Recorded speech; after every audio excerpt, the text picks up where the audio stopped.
Hari ini kita melihat firman Tuhan mengenai nasihat dari Paulus kepada Timotius, anak imannya yang sangat dia kasihi.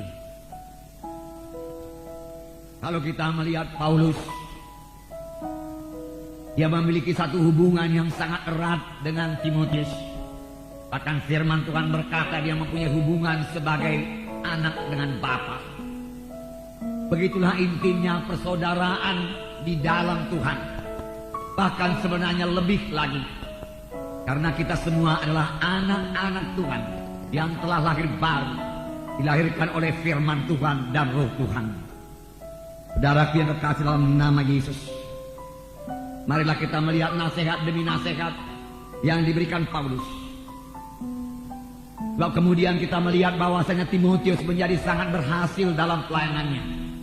Timotius menjadi penolong yang utama kepada Rasul Paulus. Timotius boleh dikirim ke sidang-sidang jemaat yang sudah dibangunkan oleh Paulus untuk memberikan pengarahan, untuk memberikan pengajaran yang benar, bahkan untuk memilih tua-tua sidang, bahkan untuk menerangkan kepada sidang tersebut mengenai ajaran-ajaran palsu, guru-guru palsu dan lain sebagainya, dapat diserahkan oleh Paulus kepada Timotius, dan Timotius dapat menjalankan tugas tersebut dengan baiknya. Jadi Timotius, saudaraku, menjadi penolong yang sangat berguna bagi Paulus.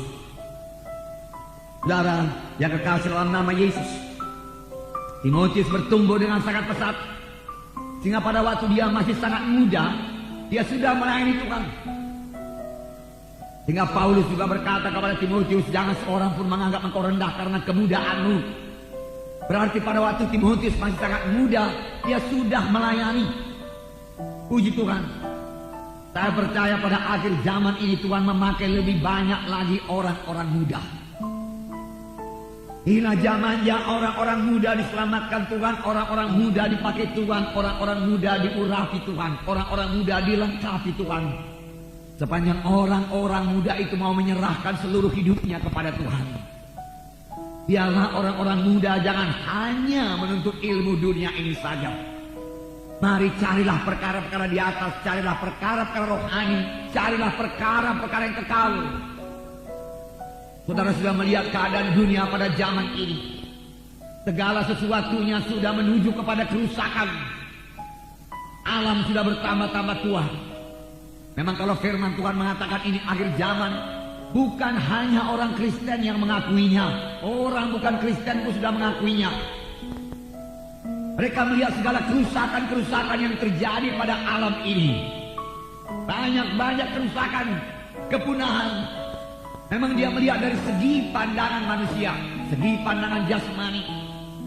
Dia melihat misalnya teraku, ya gajah-gajah hampir punah, ikan paus hampir punah. Ozon sudah terbuka, dia katakan. Udara bertambah-tambah kotor, bertambah-tambah panas. Dan zat ini, zat itu yang membahayakan manusia sudah bertambah-tambah. Hutan, paru-paru dunia ini bertambah-tambah tipis, dia katakan, dan lain-lain sebagainya. Semua sudah menuju kepada kerusakan. Tetapi firman Tuhan sudah mengatakan yang lebih dahulu, akhir daripada segala sesuatu sudah dekat. Jadi pada zaman seperti ini, apakah pegangan kita? Apakah yang kita kejar pada zaman seperti ini, saudaraku? Apakah kita masih mengejar harta kekayaan dunia ini, pangkat dunia ini, saudaraku, kebesaran dunia ini? Semua itu tidak salah, apalagi memang Tuhan mau memberikannya kepada anak-anaknya. Tetapi firman Tuhan tetap berkata, carilah dahulu kerajaan Allah dan kebenarannya, maka sekaliannya akan ditambahkan padamu. Sekaliannya akan ditambahkan padamu, bukan dikurangkan, tetapi ditambahkan padamu, firman Tuhan berkata. Tapi cari dahulu perkara-perkara rohani. Cari dahulu supaya saudara sampai kepada panggilan Tuhan. Cari dahulu supaya pengertian rohani bertambah-tambah. Cari dahulu supaya persekutuan saudara dengan Tuhan bertambah indah. Cari dahulu karunia-karunia Tuhan. Cari dahulu supaya saudara bertumbuh dan berbuah dewasa rohani. Dan saudara boleh menolong yang lain, membawa jiwa-jiwa datang kepada Tuhan, membawa mereka kepada keselamatan. Bahkan bukan hanya sampai di situ, membawa mereka sampai kepada menjadi murid Yesus.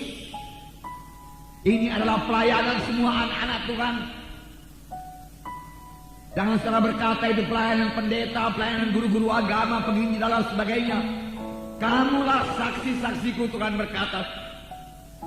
Paulus menasihatkan sidang Korintus, kamu masih duniawi, mari kamu berobat. Jangan ada perselisihan di antara kamu, dia katakan. Kejarlah karunia karena rohani, kejarlah kasih, dia katakan. Baik kamu bertumbuh dalam Tuhan. Tuhan mengendaki semuanya kita bertumbuh. Demikian Tuhan mau Timotius bertumbuh. Dan Tuhan memakai Paulus untuk menasihatkan Timotius. Inilah yang kita dengarkan pada hari ini. Saudara sudah mengetahui Timotius. Pada waktu dia masih sangat muda, dia dipanggil oleh Tuhan. Timotius memiliki seorang nenek yang percaya. Puji Tuhan buat nenek yang percaya. Neneknya Lois sudah orang percaya. Kemudian ibunya Eunike adalah orang yang percaya juga. Tetapi bapaknya seorang Yunani yang tidak percaya. Itu sebabnya Timotius tidak disunat. Tetapi kemudian setelah Timotius bertobat dan mengikut Paulus, Paulus menyuruh dia supaya disunat. Jadi ada juga pengaruh bapak yang tidak percaya kepada anaknya. Tentu bapaknya melarang dia disunat. Karena sunat itu adalah agama Yahudi pada waktu itu. Tetapi lebih besar lagi berkat yang datang daripada neneknya yang percaya. Lebih besar lagi berkat yang datang daripada ibunya yang percaya. Puji Tuhan buat nenek yang percaya kepada Tuhan. Nenek saya dahulu, saudaraku, karena barangkali sulit mengerti karena itu pada tahun di bawah tahun 60, 35 tahun yang lalu sudah penuh dengan Roh Kudus. Tiap pagi berdoa. Jam 4 pagi dia berdoa sampai jam 6 pagi, kadang-kadang sampai jam 7 pagi dia berdoa. Dan dia berbahasa roh. Pada waktu dia beberapa kali dia tinggal di rumah kami, jam 4 dia berdoa. Orang tua saya dan kami dan anak-anaknya kami ini belum percaya. Kami masih pergi ke gereja tradisi. Lalu Bolang itu berdoa. Dia berdoa dengan suara yang kuat, menyebut nama kami satu persatu. Cucunya yang puluhan orang dia sebut. Dan kemudian dia berbahasa roh yang sama sekali kami tidak mengerti karena kami masih di gereja tradisi. Walaupun bapak saya seorang sintuhan. Beberapa kali saya ingat bapak saya melarang dia berdoa.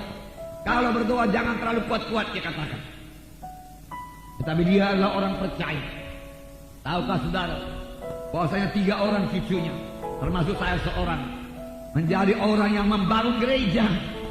Pembangun gereja, pionir untuk membangun gereja di Sumatera Utara ini. Itu berkat daripada nenek. Oleh sebab itu saudara yang baru selamat, saudara akan membawa berkat bagi keluarga saudara, bagi anak saudara kalau saudara sudah berkeluarga, bahkan bagi cucu saudara juga. Karena kutuk dosa sudah dilepaskan. Saya tidak bisa lari daripada jalan Tuhan. Udah jauh dahulu saudaraku dia doakan saya menjadi hamba Tuhan. Dia mempunyai 3 orang anak laki-laki. Dan cucunya yang tertua dari 3 orang anak laki-laki ini semua jadi hamba Tuhan. Akibat daripada nenek yang percaya. Demikianlah Timotius. Walau bapaknya bukan orang percaya, dia dipakai Tuhan. Dan dia mau menyambut panggilan Tuhan pada waktu dia masih sangat muda. Dan buku Kisah Rasul mengatakan pada waktu itu dia sudah terkenal baik. Dalam Kisah 16 saya membacakan pada saudara. Kisah 16.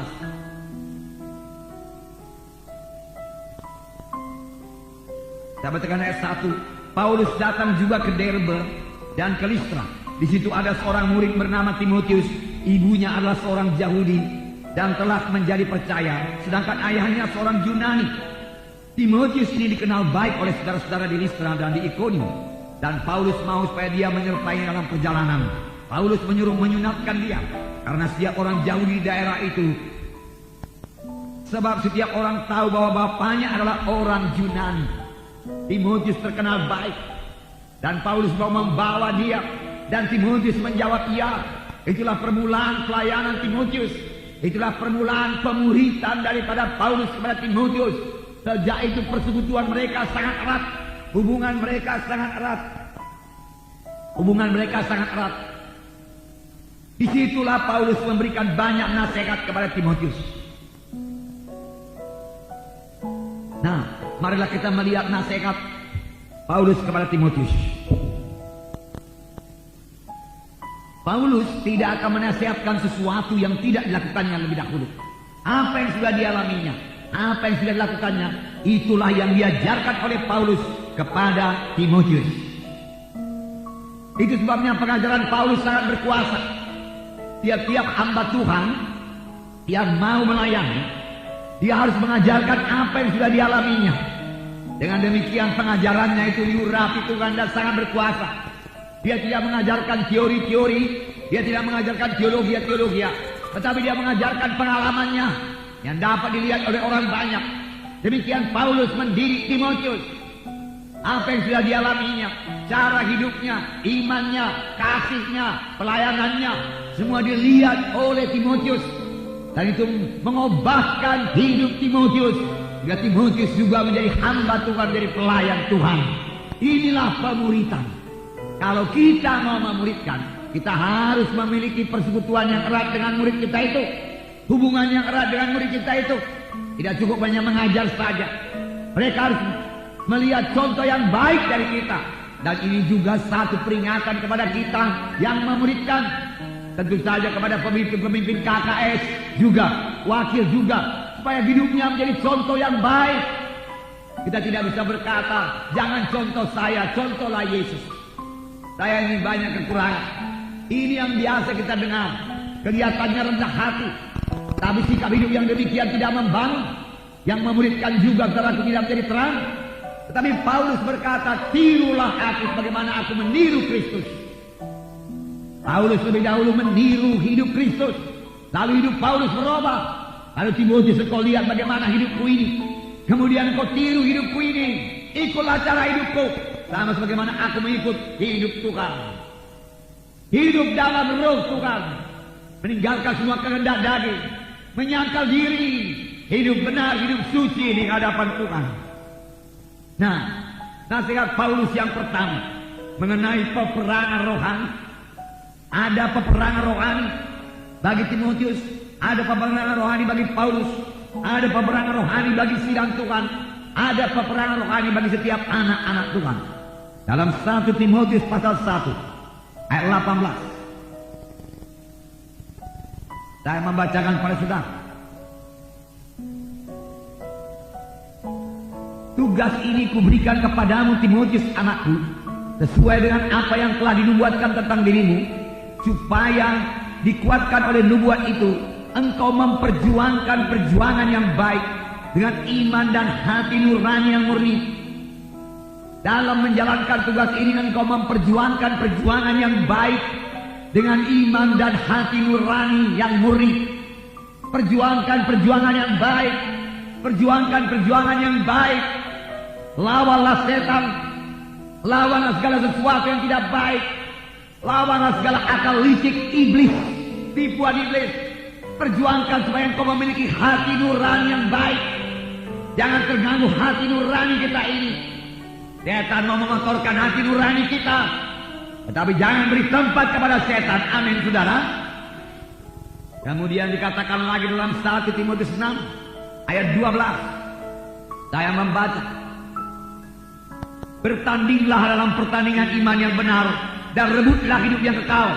Untuk itulah engkau telah dipanggil dan telah engkau ikrarkan ikrar yang benar di hadapan banyak saksi. Bertandinglah dalam pertandingan iman yang benar. Bertanding, bertempur. Setiap anak Tuhan berada dalam pertempuran. Amin, saudara. Apakah saudara takut berada dalam pertempuran? Kita tidak perlu takut. Karena musuh kita bukan darah dan daging. Musuh kita bukan manusia. Kita harus mengasihi sesama manusia. Musuh kita bukan manusia. Musuh kita bukan agama lain. Kita mengasihi semua agama lain. Itu perintah Tuhan Yesus. Maka itu hukum yang kedua setelah mengasihi Tuhan, mengasihi sesama manusia. Walaupun dia bukan orang Kristen, kita mengasihi dia. Dan sangat menginginkan supaya dia kelak mengenal Yesus sebagai Tuhan dan Juru Selamatnya. Mengasihi. Pada waktu kami menerima telepon di rumah mengenai jatuhnya pesawat itu, Hamba Tuhan dari Bekasi lagi di rumah. Saya terdengar dari kamar bahwasanya dia bertelepon kepada hamba Tuhan GKI dari Palembang yang memberitakan mengenai jatuhnya pesawat. Tiba-tiba dia lari ke kamarnya dan dia menangis dan dia berdoa. Kemudian Joyce datang ke kamar dan dia berkata, Pak, Ma, dia katakan, Om Pati setelah dengar telepon, dia terus masuk kamar dan dia menangis dan dia berdoa. Dia berdoa dengan menangis. Ada apa, Nakku? Katanya ada pesawat jatuh. 200 orang lebih meninggal, dia katakan. Tidak ada yang hidup. Segera saya telepon salah satu harian di kota Medan. Dan saya tanyakan kebenaran berita tersebut. Dia katakan memang benar, Pak. Dia dekat Sibolangit sana ada pesawat Airbus. Dia katakan jatuh dan 200 sekian semuanya meninggal. Dia katakan saya pun tidak menahan air mata saya, tidak dapat menahan air mata saya. Saya masuk ke kamar, saya dengan istri saya, saudaraku, kami berdua menangis mohon ampun. Ampunkanlah Tuhan kota Medan ini, Tuhan. Ampunkan jiwa-jiwa, Tuhan. Kami berkata kepada Tuhan, banyaklah dosa kami, Tuhan. Kami katakan, berahmatlah Tuhan bagi kota Medan, Jakarta, bagi Indonesia ini, Tuhan. Kuatkan semua pamili-pamili yang tinggalkan. Dan peristiwa ini membawa dia mencari Engkau, Tuhan, dan juru selamatnya, Tuhan. Kami menangis, kami berdoa. Saudaraku, itu hati nurani, saudara. Kami memang tidak merasa ada keluarga dekat kami di situ, saudara. Tetapi tak dapat tiada, dia adalah jiwa-jiwa yang berharga di hadapan Tuhan. Nah, saudara yang kasih dalam nama Yesus, kita berada dalam peperangan rohani. Lawan roh jahat, bukan manusia musuh kita. Kita mengasihi sesama manusia. Kita perlu berdoa supaya mereka diselamatkan. Walau kelihatannya dia memusuhi kita, kita perlu berdoa buat mereka. Supaya Tuhan berrahmat atas mereka. Nah, dalam Efesus 6 ayat 12 ini dikatakan, Efesus 6 ayat 12. Saya membacakan, karena perjuangan kita bukanlah melawan darah dan daging, melainkan melawan pemerintah-pemerintah, melawan penguasa-penguasa, melawan penghulu-penghulu dunia yang gelap ini, melawan roh-roh jahat di udara. Bukan pemerintah-pemerintah yang ada ini, tetapi pemerintah-pemerintah roh jahat di bumi ini, penguasa-penguasa roh jahat di bumi ini, penghulu-penghulu dunia yang gelap ini, dikatakan penghulu-penghulu dunia, dan melawan roh-roh jahat di udara juga dilawan. Jadi ada yang di dunia, ada yang di udara. Mereka membagi-bagi posisinya, tapi semua bisa kita usirkan di dalam nama Yesus. Karena Tuhan telah memberikan kepada kita kuasa dalam nama Yesus. Amin, saudara. Yaitu nama di atas segala nama. Nama Yesus, nama yang berkuasa. Setan takut kepada nama Yesus. Bahkan lebih jauh lagi kalau kita minta sesuatu kepada Tuhan dalam nama Yesus, Dia mengabulkan doa kita. Itu janji Tuhan. Dan kuasa dalam nama Yesus telah dikaruniakan kepada anak-anak Tuhan, telah dikaruniakan Tuhan kepada saudara dan saya, sehingga saudara dan saya dapat mengusirkan setan dalam nama Yesus. Setan mana pun bisa diusirkan di dalam nama Yesus. Sebab Tuhan Yesus atau roh Tuhan yang ada dalam kita ini, saudaraku, lebih besar daripada segala roh-roh jahat yang ada dalam dunia ini. Lebih besar dari penghulu-penghulu jahat yang ada di dunia ini, pemerintahan-pemerintahan roh jahat yang ada di dunia ini. Roh Tuhan dalam kita lebih besar, lebih berkuasa. Seorang anak Tuhan yang mengenal posisinya, yang mengenal kedudukannya sebagai anak Tuhan, tidak akan bisa dikalahkan. Dia yang mengalahkan setan, Dia yang mengusirkan setan dalam nama Yesus. Firman Tuhan berkata dalam Markus 16, Tuhan mendelegasikan kuasa tersebut kepada kita. Dalam Markus 16 ayat 17. Tanda-tanda ini akan menyertai orang-orang yang percaya. Mereka akan mengusir setan-setan demi namaku. Mereka akan berbicara dalam bahasa-bahasa yang baru bagi mereka. Mereka akan memegang ular. Dan sekalipun mereka minum racun maut, mereka tidak akan mendapat celaka. Mereka akan meletakkan tangannya ke seorang sakit dan orang itu akan sembuh. Ayat 20. Mereka pun pergilah memberitakan Injil ke segala penjuru, dan Tuhan turut bekerja meneguhkan firman-Nya itu dengan tanda-tanda yang menyertainya. Haleluya. Pergilah ke seluruh dunia, beritakanlah Injil pada segala alam. Kemudian dikatakan, tanda-tanda ini akan menyertai orang-orang yang percaya. Bukan hanya pendeta-pendeta. Setiap orang yang percaya punya tanda. Tanda yang pertama kali, mereka akan mengusir setan dalam nama Yesus. Termasuk roh pembunuh dalam nama Yesus. Amin, saudaraku. Misalnya ancaman maut datang kepada saudara, pada saat saudara boleh berkata, dalam nama Yesus, roh kematian, roh maut tidak boleh kau jamah saya, tidak boleh kau jamah keluarga saya, di dalam nama Yesus. Yesus tidak terlambat, saudaraku. Amin, saudara. Pakailah itu, saudaraku, dalam nama Yesus. Tuhan berkata bahkan mengenai namanya ini kita boleh memakainya untuk segala perkara. Kalau kamu berbuat segala sesuatu, perbuatlah dalam nama Yesus. Betapa senjata yang luar biasa diberikan Tuhan kepada jemaatnya. Karena Tuhan mengendaki jemaatnya adalah jemaat yang berkemenangan, bukan jemaat yang kalah yang menjadi permainan setan, bukan. Tetapi satu sidang yang berkemenangan dalam nama Yesus. Dalam nama Yesus. Dalam nama Yesus saya berkemenangan, dalam nama Yesus. Ketika Tuhan menyuruh 70 orang murid menginjil, laporan mereka kita baca di sini. Lukas 10 ayat 17 mulai. Lukas 10 ayat 17. Saya bacakan. Kemudian 70 murid itu kembali dengan gembira dan berkata, Tuhan, juga setan-setan takluk kepada kami demi nama-Mu. Mereka berkata, Tuhan, setan-setan juga takluk kepada kami dalam nama-Mu. Apa artinya ini? Mereka pergi, mereka menginjil, mereka meletakkan tangan seorang sakit dalam nama Yesus. Setan penyakit diusir keluar dan orang itu sembuh. Amin, saudaraku. Penyakit disembuhkan dalam nama Yesus. Dalam nama Yesus, roh penyakit kau keluar dari jiwa ini. Dalam nama Yesus maka penyakit keluar. Dalam nama Yesus penyakit tidak bisa kau berkuasa atasku. Dalam nama Yesus katakan, dalam nama Yesus penyakit saya tindaskan engkau. Keluar daripada aku dalam nama Yesus. Setan iblis pergi dalam nama Yesus. Ada orang-orang tua yang menemui anaknya mabuk. Dia memberi nasihat secara dunia, anakku jangan mabuk lagi, jangan beli minuman keras. Tapi anaknya sudah ketagihan, sudah terikat, tidak bisa dinasihatkan lagi. Dan dia juga terus minum minuman keras. Apa yang perlu bagi anak itu? Kuasa Tuhan untuk membebaskan dia. Roh Kudus perlu menjamah dia. Orang tua harus mengerti. Nah, meletakkan tangan kepada anaknya dalam nama Yesus, roh penipu.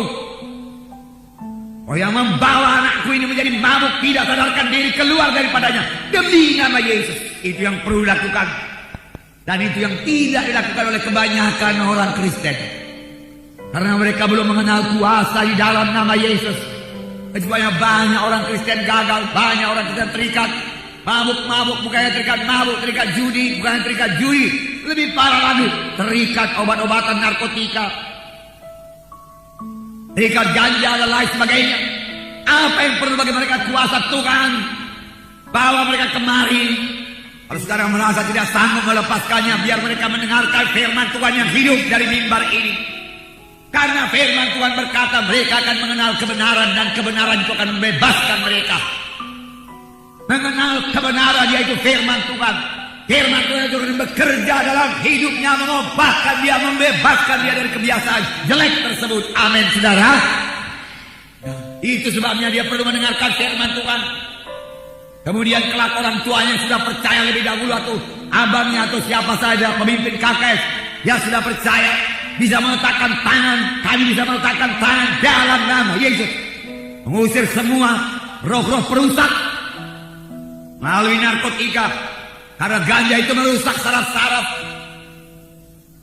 Kalau obat-obatan yang ada sekarang ini, ekstasi dan lain sebagainya, sudah merusak saraf manusia ini. Roh perusak, kemudian itu roh pembunuh dalam nama itu, sirkan dalam nama itu, roh penipu pergi dalam nama itu.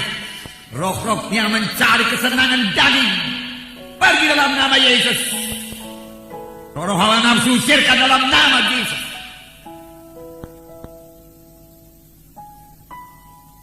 Saudara yang kasih dalam nama Yesus. Apakah kalau roh hawa nafsu diusir, kalau orang tidak punya hawa nafsu lagi? Mereka masih punya hawa nafsu, tapi hawa nafsu yang suci. Saya katakan kepada saudara.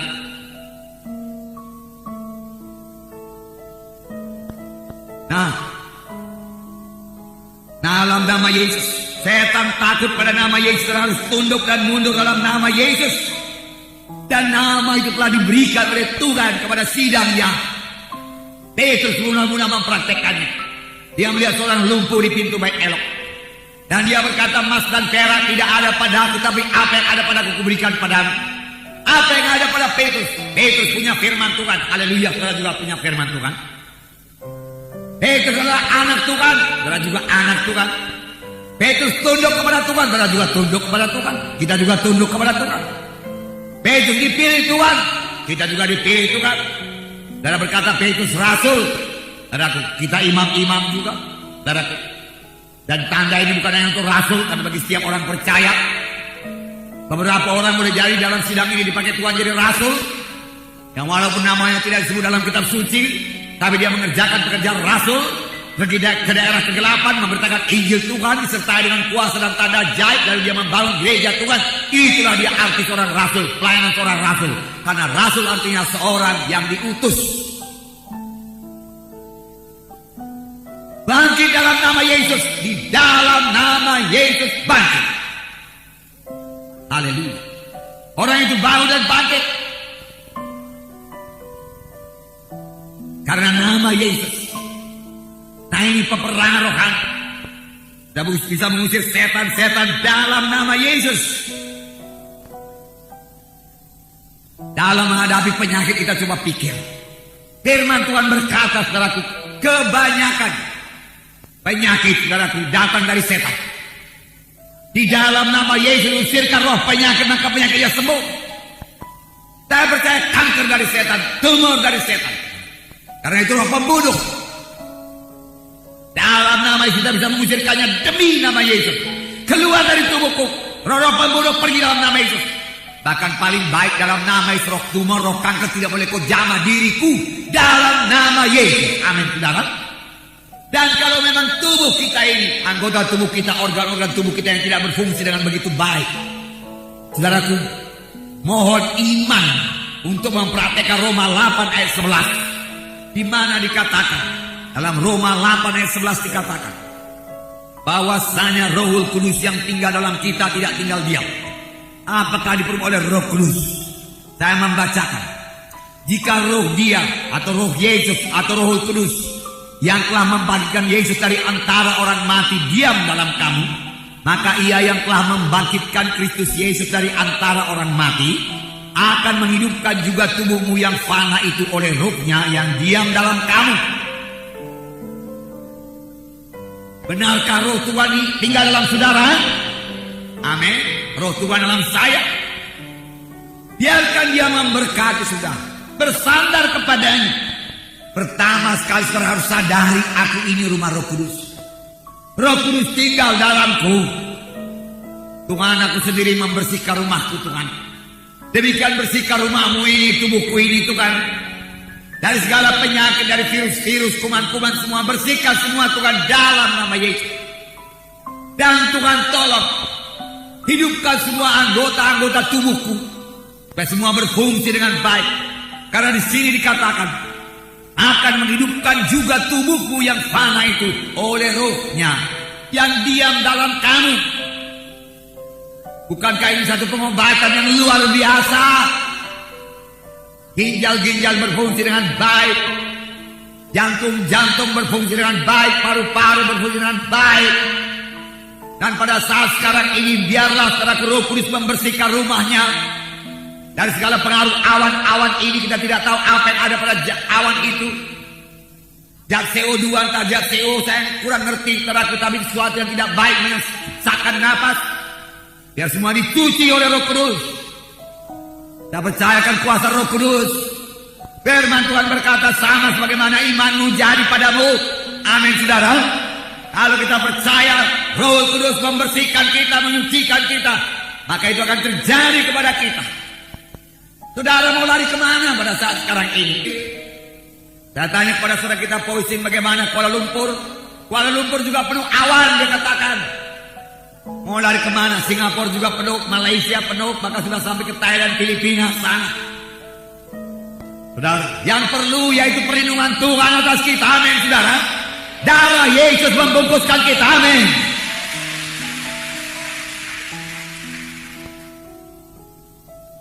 Haleluya Tuhan. Terima kasih Tuhan. Terima kasih. Dalam nama Yesus. Sekali pada waktu Daniel berdoa dan berpuasa 21 hari lamanya, datang jawaban dari malaikat. Setelah 21 hari, tetapi malaikat itu berkata, Daniel, dikatakan, sejak hari pertama kau menetapkan hati untuk berdoa, Tuhan sudah mendengarkan doamu. Dan Tuhan telah memberikan jawaban, inilah berkat yang diberikannya padamu. Tapi penghulu kerajaan Persia menghalangi aku 21 hari lamanya. Dan aku berperang dengan raja-raja Persia di sana. Syukur ada bantuan dari sorga, aku lolos kemarin membawa berkatmu. Jadi memang ada roh jahat di udara yang menghalangi berkat Tuhan. Jadi sebabnya kadang-kadang berkat yang kita mohonkan itu tidak terus sampai kepada kita. Namun kalau kita berdoa terus, beriman terus, tak dapat tiada, Tuhan akan menyampaikan berkat itu kepada kita. Demikianlah masalah-masalah termasuk masalah keuangan. Saudara berkata, saya sudah berikan persebuluhan, berikan persembahan semuanya. Mengapa berkat Tuhan tidak datang kepada saya? Berdoa terus, percaya terus. Percaya roh jadi udara itu menahan berkat saudara. Katakan lepaskan berkat dalam nama itu, roh jadi udara demi nama Yesus. Jauh lebih mudah. Karena Daniel pada waktu itu belum mengenal nama Yesus. Dia hanya kenal bertekun dalam doa dengan berpuasa. Bukan berarti sekarang ini tidak perlu puasa. Kalau kita berpuasa, kuasa Tuhan akan bertambah-tambah nyata lagi dalam hidup dan pelayanan kita. Karena itu berarti dengan sungguh-sungguh hati kita berdoa kepada Tuhan. Jadi ini kemenangan, ini nasihat Paulus yang pertama kepada Timotius, yang kemudian menyebabkan Timotius menjadi orang yang berhasil, berkemenangan dalam melayani Tuhan, membawa berkat bagi tubuh Kristus. Yaitu lakukan peperangan rohani, bertanding dalam pertandingan iman. Jangan biarkan imanmu dibimbang oleh suara setan. Pakai firman Tuhan. Kalau setan berbisik, katakan ada tersurat. Sama sebagaimana Tuhan dicobai setan. Tuhan berkata ada tersurat, hai setan, bukannya dari roti manusia dapat hidup, tapi dari tiap-tiap firman yang keluar dari mulut Allah. Hai setan, kau tidak bisa membunuh aku dengan penyakit, aku akan hidup. Kau tidak berkuasa dalam nama, tarik tanganmu. Karena firman Tuhan berkata, oleh bilur Yesus saya sudah sembuh. Setan berkata, jantungmu tidak berfungsi dengan baik, ginjalmu tidak berfungsi dengan baik, paru-parumu tidak berfungsi dengan baik. Katakan di dalamku ini ada Roh Kudus, aku rumah Roh Kudus. Maka Roh Kudus yang tinggal di dalamku ini akan menghidupkan tubuh-tubuhku di dalam nama Yesus. Amin, saudara. Dan itu lakukan terus menerus. Amin. Itu peperangan rohani. Bukannya sekali diucapkan.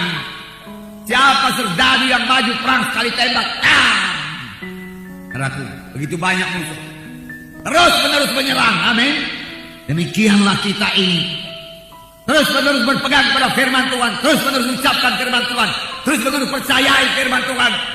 Terus menerus lihat kesembuhan. Kalau saudara sakit, lihat saudara sembuh. Kalau saudara kurang berkat, lihat saudara keberkatan. Kalau saudara terikat, lihat saudara bebas daripada ikatan.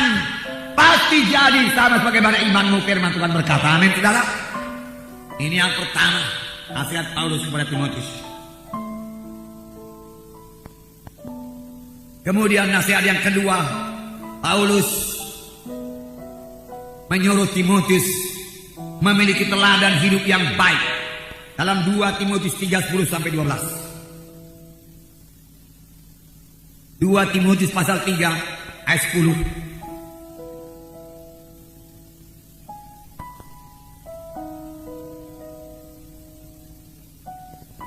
Dua Timotius pasal 3:10. Tetapi engkau telah mengikuti ajaranku, cara hidupku, pendirianku, imanku, kesabaranku, kasihku, dan ketekunanku. Haleluya.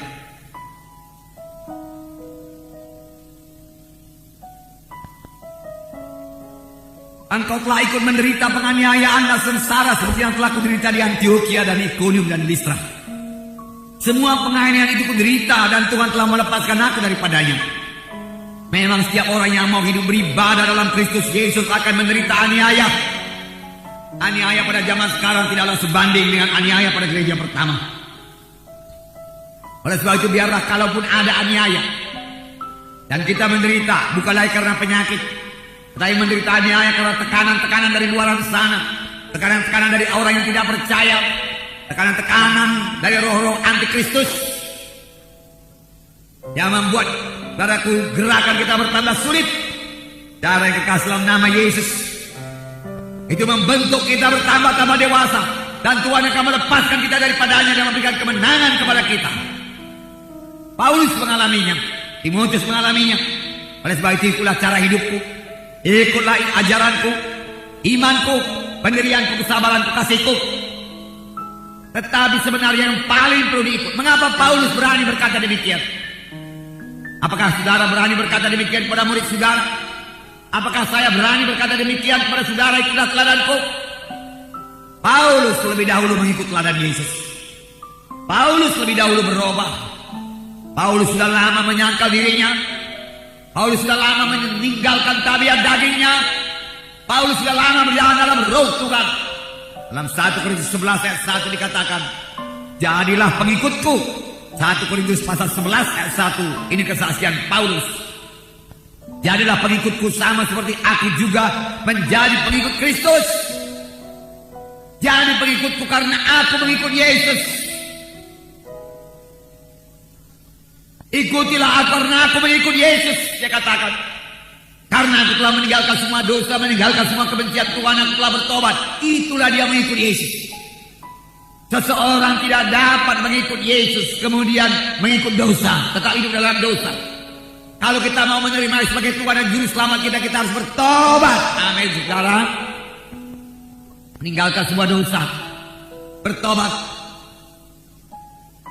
Demikian kita jadi pengikut Yesus.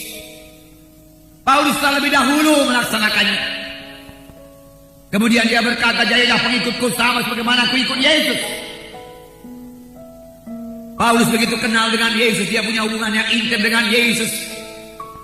Sehingga walaupun Paulus tidak hadir dalam perjamuan malam yang terakhir antara Yesus dengan murid-muridnya, Paulus mengetahui bahwasanya pada malam itu Yesus mengambil roti, memecah-mecahkannya dan berkata, inilah tubuhku yang diberikan bagi kamu, makanlah, ingatlah aku. Dia tahu bahwasanya Yesus berkata, inilah darahku, darah perjanjian baru yang curahkan bagi kamu, terimalah. Begitulah hubungan Paulus yang erat dengan Tuhan Yesus. Dia tidak hadir pada malam perjamuan suci yang terakhir sebelum Yesus disalib, tapi Paulus mengetahuinya dengan pasti.